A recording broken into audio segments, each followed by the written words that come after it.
Chapitre 25. La zone des départs. Citation de Marc Aurèle. Ne pense pas aux choses que tu n'as pas, comme si elles étaient déjà là. Fais plutôt le compte des biens les plus précieux que tu possèdes, et songe à quel point tu les rechercherais si tu ne les avais pas. Du noir, du noir, du noir. Un murmure. Mon amour. Du noir. Un bourdonnement. Le bip régulier d'un sous-marin. Un souffle puissant et cadencé comme une respiration mécanique. Une lumière que l'on devine, puis... Martin ouvrit les yeux avec difficulté. Il était en nage, avait la tête lourde et le souffle court. Ses paupières étaient gluantes, pleines d'un liquide collant et visqueux. Le visage brûlant, il s'essuya les yeux avec le revers de sa manche et regarda autour de lui.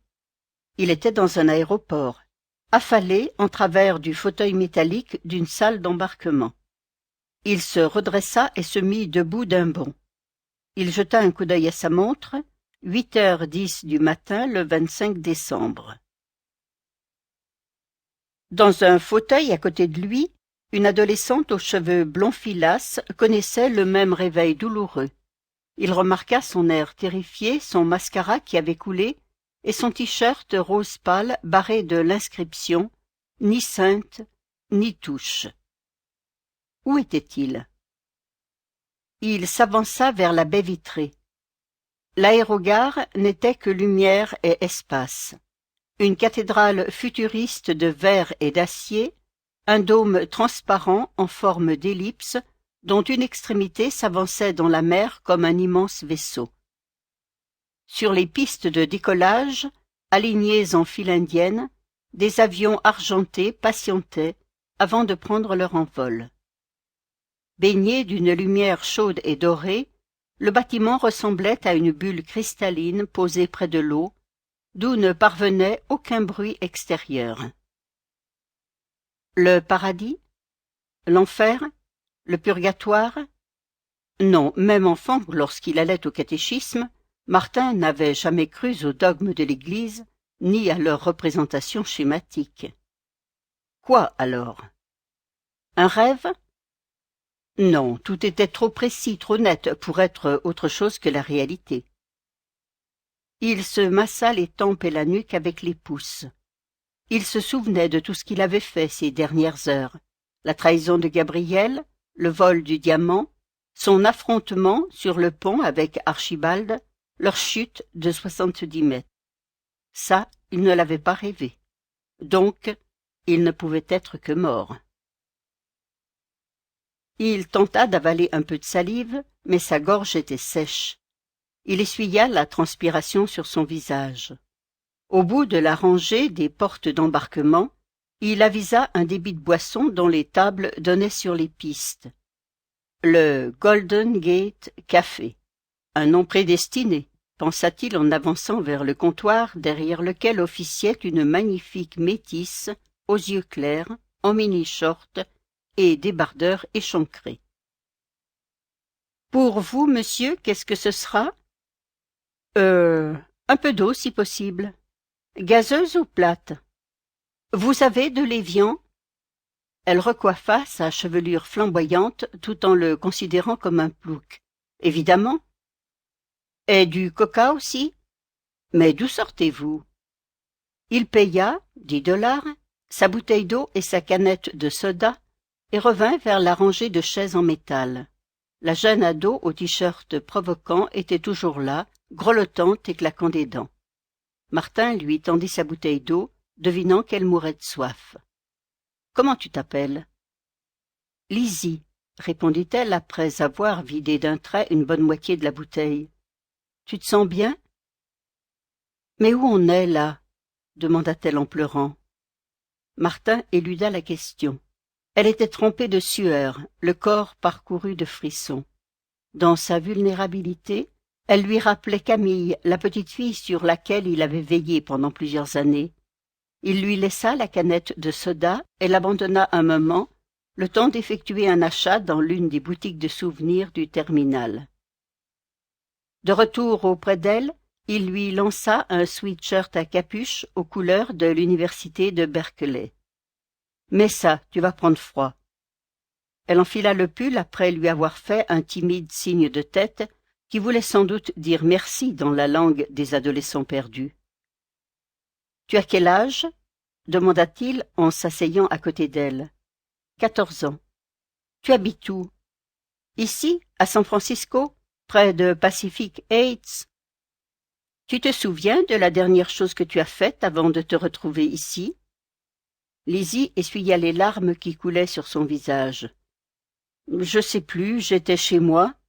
J'ai beaucoup pleuré, puis j'ai avalé des trucs pour mourir. »« Quels trucs? Des médocs? » ?»« Non, maman avait cadenassé l'armoire à pharmacie. »« Quoi alors? » ?»« Je suis allée dans la remise au fond du jardin et j'ai avalé ce que j'ai trouvé, de la mort aux rats et du désherbant. » Martin était consterné. « Pourquoi t'as fait ça? »« À cause de Cameron. »« C'est qui, ton petit ami? » Elle approuva de la tête. « Il ne m'aime plus, c'était tellement fort pourtant. » Il la regarda avec tristesse. Que l'on ait 15 ans, 20 ans, 40 ans, 75 ans, c'était toujours la même histoire. Cette putain de maladie d'amour qui dévastait tout sur son passage, ces moments de bonheur si fugaces qui exigeaient un prix exorbitant à payer. Martin essaya néanmoins d'en plaisanter. « Si à 14 ans tu commences à vouloir te foutre en l'air à cause des mecs, t'as pas fini, ma petite. » Mais Lizzie voyait bien que quelque chose clochait. « On est où? » redemanda-t-elle le regard terrifié. « Je n'en sais rien du tout, » avoua-t-il en se levant. « Mais je te jure qu'on va s'en tirer, fis ça. » Il courait.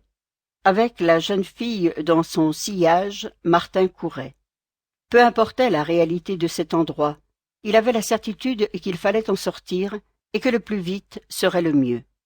Ce n'était pas un rêve, ce n'était ni le paradis ni l'enfer. On ne vendait pas au ciel des canettes de Coca Zéro à 5 $. C'était autre chose. Et c'est cette autre chose qu'il fallait fuir. Il décida de faire confiance aux panneaux indicateurs et suivit méthodiquement ceux qui indiquaient sortie, taxi, bus. Ils le guidèrent jusqu'à la zone de duty free, dans un très long couloir où, d'Hermès à Gucci, toutes les marques de luxe avaient une boutique dédiée. Puis ils traversèrent le food court et sa vingtaine d'enseignes qui, autour d'un atrium central, proposaient un large éventail de spécialités culinaires. Hamburgers, salades, sushis, pizzas, couscous, kebabs, fruits de mer. À intervalles réguliers, Martin se retournait vers Lydie pour l'encourager à presser le pas. Ils prirent un escalator, puis un tapis roulant à grande vitesse, interminable, comme on en trouvait gare Montparnasse à Paris, sauf que celui-ci n'était pas en panne. Tout en longueur, le bâtiment était rassurant, propre et clair. Plusieurs équipes de nettoyage s'activaient à faire briller les baies vitrées, dont la surface ondulait comme celle de l'eau, au rythme des variations de la lumière dorée.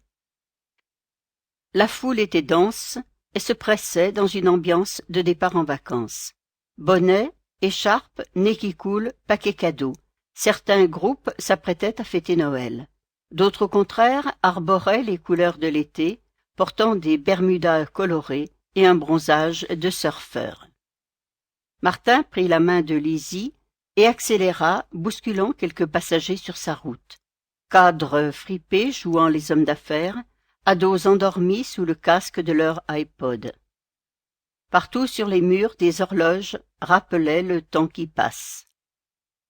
La tête en l'air, attentif aux panneaux indicateurs, Martin courait, guidé par un sentiment d'urgence. À présent, la sortie était proche. Il tira sur le bras de Lydie pour accélérer encore.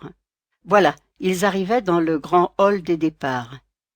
Pour la première fois, Martin entendit l'activité du dehors, les bruits de la circulation, l'atmosphère moins aseptisée, la rugosité, la vie.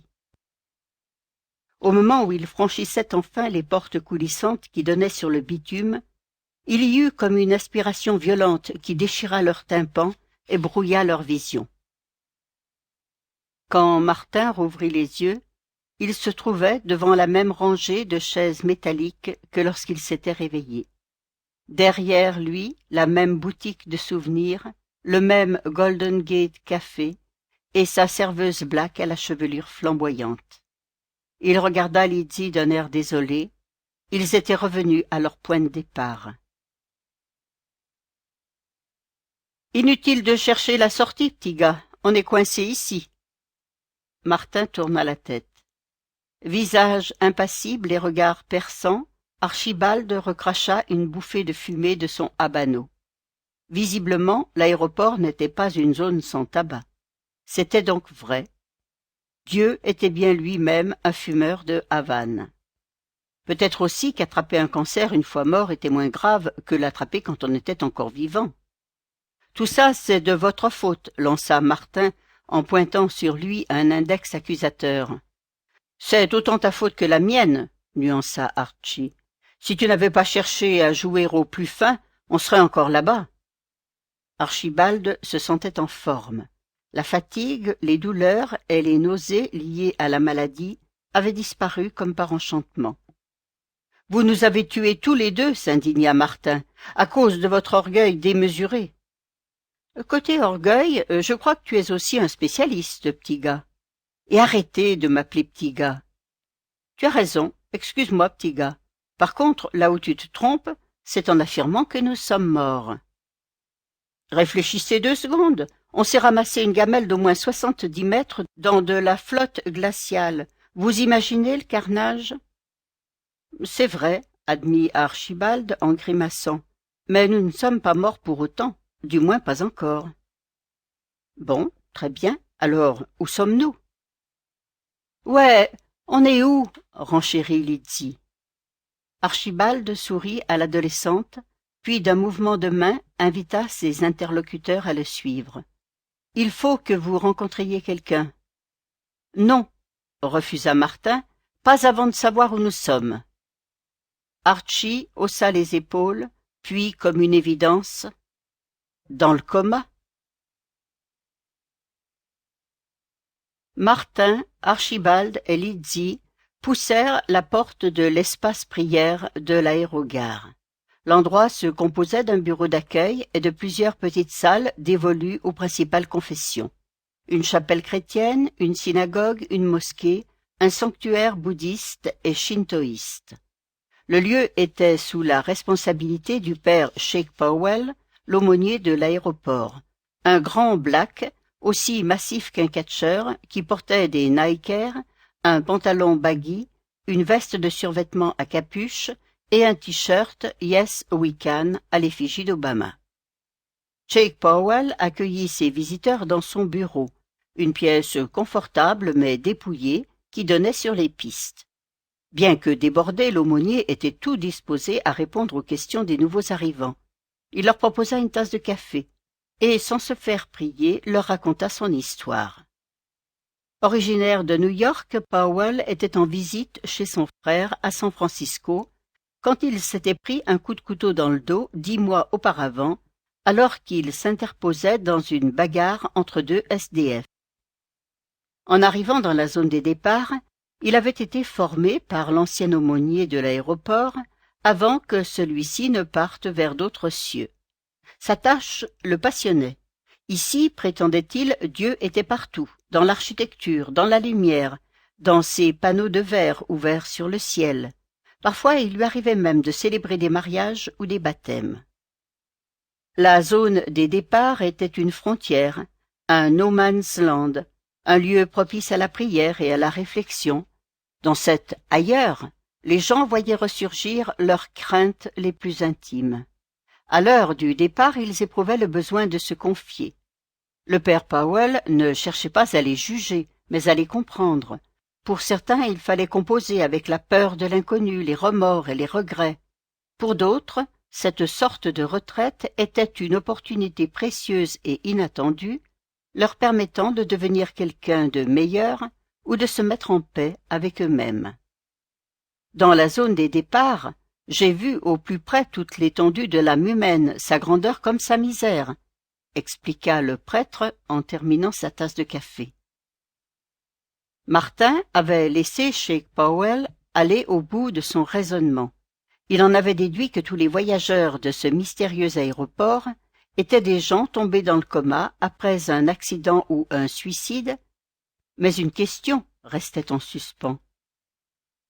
« Vous parlez constamment de la zone des départs, » commença-t-il. « Exact. Mais la zone des départs, pour où ?» Powell examina alternativement Martin et Lydie et hocha la tête. « Regardez les avions » demanda-t-il en se tournant vers la fenêtre. Martin posa les yeux sur le tarmac. On voyait distinctement deux pistes parallèles et deux files de gros porteurs gris, brillant sous le soleil, qui attendaient le signal de la tour de contrôle avant de décoller dans des directions opposées. « Il ne peut y avoir que deux destinations, » annonça Jake Powell, en refermant sa veste de jogging, d'où débordait une masse musculaire impressionnante. « Le retour à la vie ou le départ vers la mort, » compléta tristement Martin. « T'as tout compris, petit gars, » approuva Archibald. Lydie regardait, pensive, les deux mains énormes de l'aumônier qui s'était fait tatouer les lettres L-I-F-E et D-E-A-T-H sur les phalanges. Tremblante, c'est elle qui se décida à demander « Mais comment peut-on connaître notre destination ?»« Elle est inscrite sur vos billets ?»« Quel billet ?» demanda Martin. « Celui que reçoit chaque voyageur de la zone des départs, » expliqua Powell. « Un billet comme celui-ci ?» affirma Archibald en posant sur la table sa propre carte d'embarquement. « Départ, zone des départs, destination vie, date 26 décembre 2008, heure 7h05, siège 32F. » Martin fronça les sourcils. Il portait les mêmes habits qu'au moment de l'accident, le costume sur mesure offert par mademoiselle O et une chemise froissée sortie de son pantalon. Il fouilla dans les poches de sa veste, trouva son portefeuille, son téléphone et une feuille cartonnée qu'il posa à son tour sur la table. Départ, zone des départs. Destination, mort. Date, 26 décembre 2008. Heure, 9 heures. Siège, 6A. Pas de chance, petit gars, grimaça Archibald. Puis les deux hommes se tournèrent vers Lydie, un point d'interrogation peint sur leur visage. Noyée dans son sweatshirt, l'adolescente était terrorisée. Elle retourna maladroitement les poches de son jean et finit par mettre la main sur une carte d'embarquement pliée en 4 qu'elle ouvrit d'une main tremblante. Le carton était porteur d'une funeste nouvelle. Départ, zone des départs, destination, mort, date, 26 décembre 2008, heure, 9 heures, siège, 6B.